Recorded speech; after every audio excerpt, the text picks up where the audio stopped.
Ini adalah suasana sholat subuh di Masjid Baitul Makmur, kawasan Monang Maning, Denpasar, Bali. Pada hari biasa, jumlah jamaah bisa mencapai ratusan orang.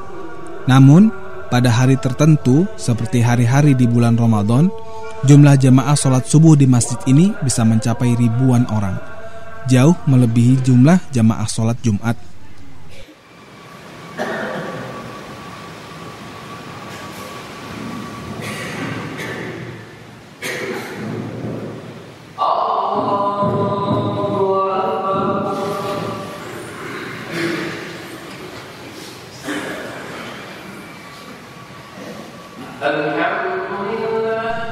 Masjid Baitul Makmur memang dikenal sebagai masjid paling ramai di Bali. Namun, kegiatan di masjid-masjid besar lain di Bali juga tak kalah semarak. Sejauh mana kaum muslimin percaya terhadap Allah, terhadap iman, terhadap gaibnya, permintaan dari Allah. Selain makmurnya masjid, gairah beragama umat Islam di Bali juga bisa dilihat dari ramainya kaum muslimah yang memakai jilbab. Seolah tak ingin ketinggalan dengan kaum pria, para muslimah juga ikut meramaikan masjid.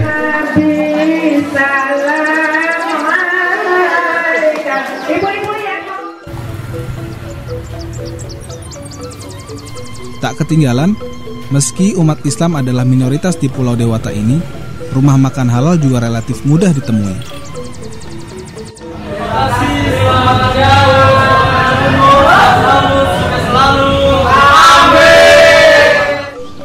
Sekilas, semua hal tersebut menunjukkan harmonisnya hubungan antar umat beragama di Bali. Meski demikian, relasi umat Islam dan Hindu di Bali juga pernah mengalami masa pasang dan surut.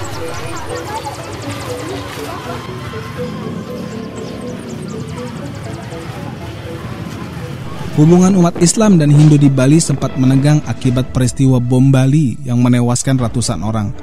Pemboman yang terjadi pada tahun 2002 dan tahun 2005 ini benar-benar memojokkan umat Islam di Bali, karena pelakunya memang orang Islam yang datang dari luar Bali.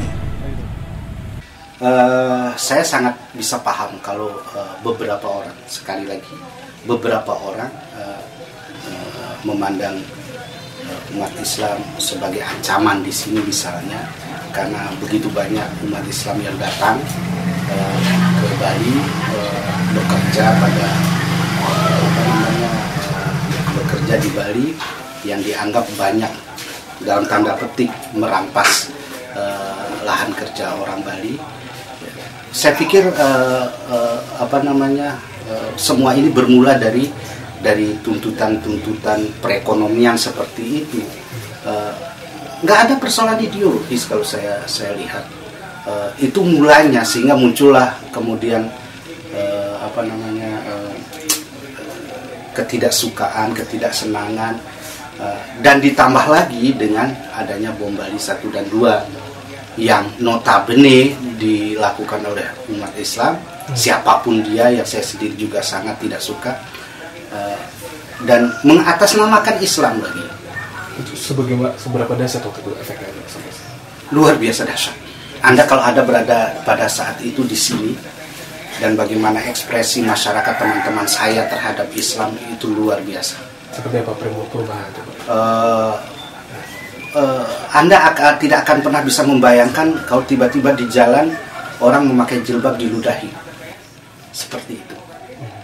Peristiwa bom Bali telah menimbulkan rasa curiga umat Hindu terhadap umat Islam di Bali. Ketua Forum Kerukunan Umat Beragama Provinsi Bali, Ida Bagus Gede Wiyana. Kata Wiyana, dia harus bekerja keras membuat Bali kembali harmonis. Memang yang pertama terjadi keraguan orang Bali terhadap orang Islam. Dianggap orang Islam lah yang mencelakakan Bali. Itulah tugas FKUB, menjelaskan sepenuhnya apa yang terjadi, bahwa itulah tragedi kemanusiaan dan akan bisa terjadi di mana-mana, bukan saja di Bali. Jadi kebetulan saja teroris itu, Imam Samudra CS itu, kebetulan dia menggunakan KTP Islam, pemahamannya Islam. Tapi FKUB menyatakan bahwa tidak semua orang Islam memiliki pemahaman yang sama dengan Imam Samudra CS. Itu yang penting deh. Kalau orang Bali ini menilai orang Islam seluruh Indonesia ini, seluruh dunia ini seperti Imam Samudra, mungkin akan terjadi chaos waktu itu. Tapi kita FKUB bangkit, kita bersama-sama, kita jelaskan melalui media bahwa yang terjadi adalah tragedi kemanusiaan yang kebetulan mengambil Bali sebagai tempat untuk menghabisi orang asing yang kebetulan orang Bali juga terkena. Itulah. Umat Hindu dan Islam hidup berdampingan sejak zaman kerajaan. Umat Islam datang ke Bali pun karena diundang raja-raja Hindu pada zaman dahulu. Umat Islam di Bali ini sudah ada sejak zaman kerajaan. Kurang lebih 1.200 sudah ada di Bali, 1.400 sudah di Bali. Ya. Kemudian umat Islam datang ke Bali itu memang diundang oleh raja-raja Bali. Mungkin yang spesifik saya akan sampaikan itu ada di Kerajaan Pemecutan Denpasar Bali. Itu mendatangkan beberapa umat Islam, ada yang dari Bugis, dari Banyuwangi dan lain sebagainya. Kenapa? Karena dibutuhkan oleh raja. Satu, karena keahlian daripada umat Islam itu, keahliannya. Ya, beliau butuh keahlian. Satu, keahlian sebagai tabib, dokter, pengobat. Ya. Saya tidak mau mengatakan dukun. Ya. Lebih baik semacam tabib lah. Kedua, sangat mahir di dalam menjaga keamanan, karena beliau itu memiliki ilmu kekebalan, kemudian ilmu-ilmu yang lain lah. Ya. Ketiga, beliau juga punya kemahiran di bidang pertanian juga, jangan dibilang kelihatan ya. Nah, karena beliau butuh ini, jadi beliau membuat sebuah komunitas dan memberikan juga tempat, namanya Kepaon di Denpasar. Memberikan tempat settlement di situ ya, untuk umat Islam. Malahan diizinkan mendirikan tempat ibadah yang namanya masjid. Gitu ya.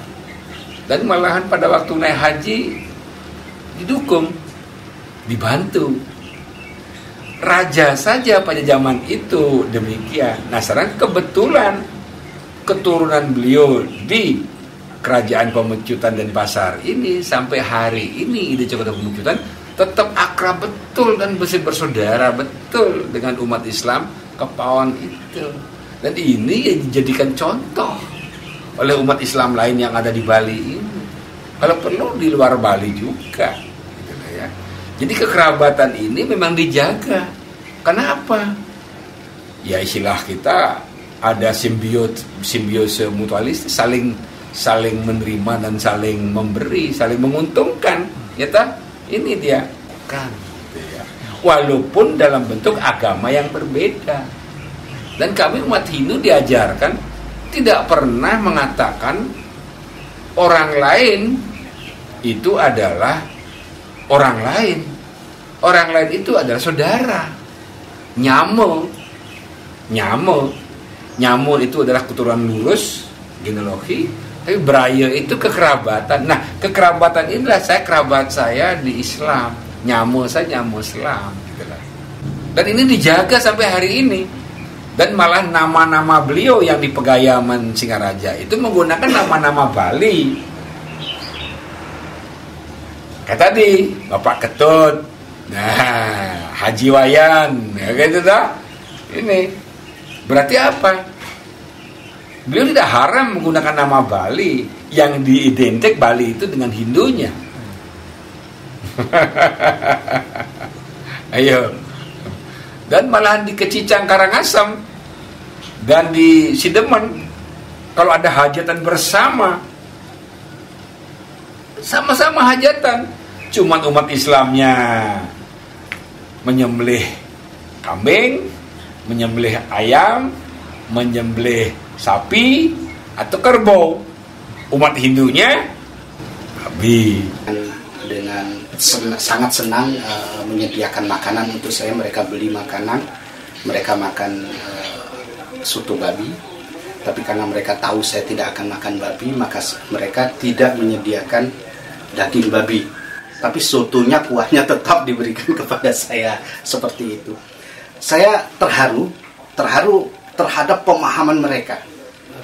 Yang pemahaman yang sedikit itu dia aplikasikan dan dengan cara yang salah, tapi sangat mengharukan. Begitu mereka cara menghargai saya, walaupun dengan cara yang salah. Dia sediakan kuah soto babi, artinya saya tidak makan daging babi. Begitu juga dengan ayam yang mereka tidak tahu bahwa ayam itu tidak mungkin saya makan karena tidak disembelih dengan cara Islam. Tapi ini yang membuat kita terharu kan. Baik sekali hubungan antar personal seperti itu, baik sekali, nggak seperti dibayangkan ada kebencian, ada gap yang luar biasa. Enggak.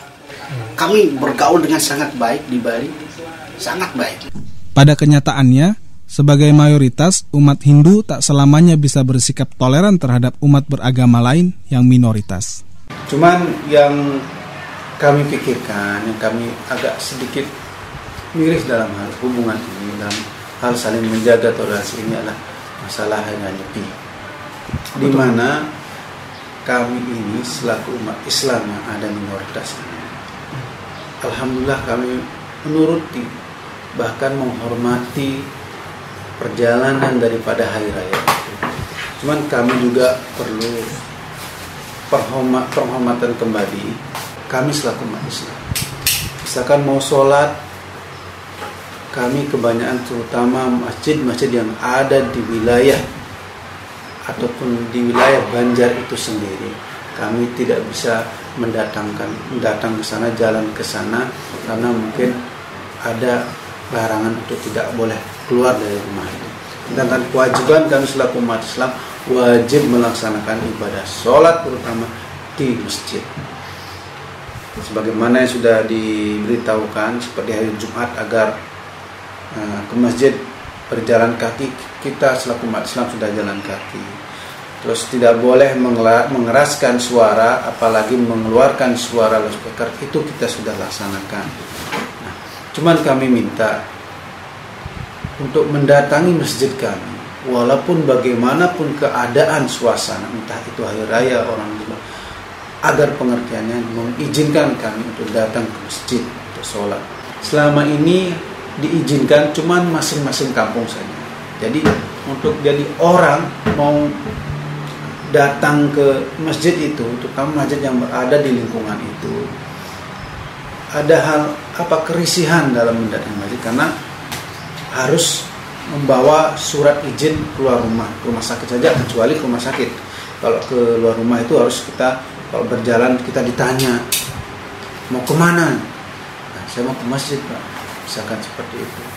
Nah, dikasih tahu bahwa ini kan nyepi, kita harus saling menghormati. Nah, itu hal-hal yang tabu bagi kami, dan mudah-mudahan agar saling menghormati ini terus berjalan, penghormatan kita bersama-sama. Walaupun pula umat Islam itu tidak terlepas dari yang namanya masjid, karena di sana tempat untuk beribadah sebagaimana yang dilakukan oleh Muslim juga di pura, gereja dan lain sebagainya. Itu enggak juga. Yang kesulitan itu terutama mereka yang enggak memahami betul. Karena kita mengeluarkan keputusan bersama tentang hari raya bersama. Dan itu berlangsung berapa kali. Ya, enggak ada masalah. Umpama sakit gitu ya diantar kok. Sudah ada yang mengatur itu semua. Punya bayi gitu, udah ada aturannya. Udah ada kok. Termasuk untuk sholat ke masjid itu Pak? Sholat ke masjid kalau itu Jumatan. Oh Jumatan ya Pak? Ya kalau hari biasa kan tidak harus tak. Nah, kalau kebetulan nyepi ini jatuhnya pada bukan hari Jumat atau hari Minggu, itu menjadi normal kan. Kan cukup sampai di rumah saja. Gitu loh. Tapi kalau Jumatan, Idul Fitri itu diperbolehkan keluar rumah, cuman diatur jamnya, diatur Habibnya, diatur. Jadi yang memberikan khotbahnya diatur. dan tidak menggunakan kendaraan, dia jalan kok dan menggunakan masjid yang terdekat. Udah jalan deh. Ini yang susah dipahami oleh teman-teman Islam di luar Bali. Seiring berjalannya waktu, persoalan antar umat beragama di Bali telah mengalami pergeseran. Ketegangan yang semula dipicu oleh agama kini beralih kepada isu-isu sosial dan ekonomi. Interaksi itu tidak pernah ada masalah. Nah, kenapa muncul persoalan belakangan ini? Dan itu muncul di perkotaan. Kami di desa-desa di kampung itu jarang-jarang terjadi konflik. Kalau terjadi konflik misalnya karena ada anak-anak muda yang mencuri lah apa, itu wajar dimana-mana pun terjadi. Kenapa baru sekarang ini? Ini kan persoalan, bagi saya ada persoalan sangat modern. Apa sih persoalan modern? Ya persoalan ketenaga kerjaan, persoalan perekonomian, merasa lahan ekonominya diambil. Yang sekarang yang warung-warung bertebaran di sini, warung Jawa, warung halal segala macam. Maka muncullah di Singaraja misalnya bakso 100% haram. Persoalannya maaf ya kalau saya katakan sesederhana itu. Tidak ada persoalan ideologis. Nah, kalau dari masalah-masalah seperti ini dilarikan kepada masalah-masalah ideologis, dilarikan kepada masalah-masalah agama, kan sudah biasa. Di sini sedikit aja ada pergolakan, pariwisata hancur. Mereka sadar semua itu. Mereka jaga Bali ini. Bali tidak punya yang lain. Sedang ada di Bali. Bali menjadi chaos. Persatuan tidak jalan. Apa yang mau dimakan di Bali? Apa yang mau dimakan di Bali?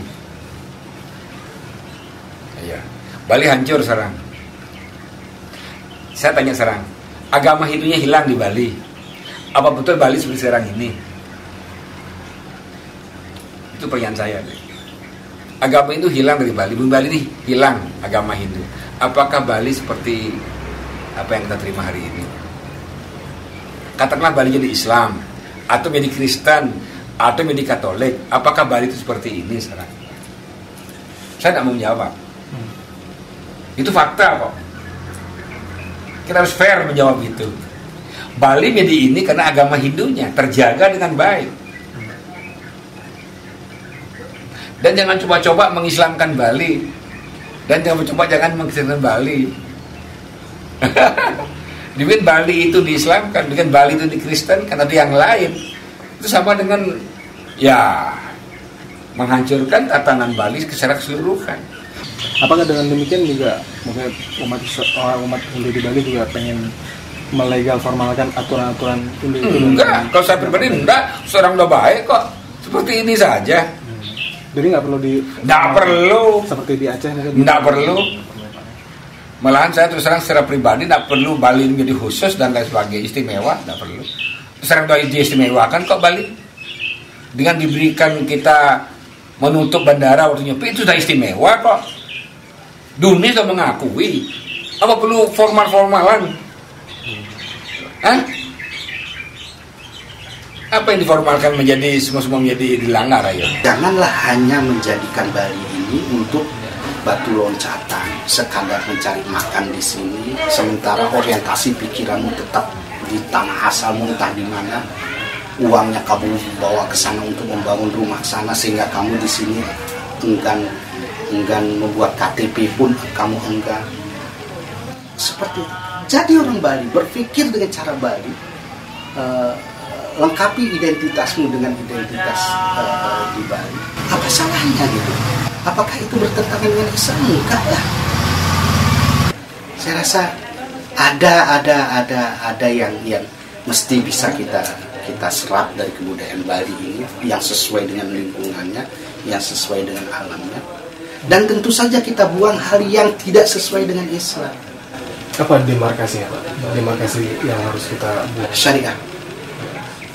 Syariah Islam, bukan kebudayaan, karena Islam tidak membawa kebudayaan. Bagi umat Islam di Bali, perlawanan bukanlah solusi untuk menghadapi diskriminasi, namun pemahaman untuk menciptakan sikap saling mengerti. Surya Fahrizal, Hidayatullah TV, Bali.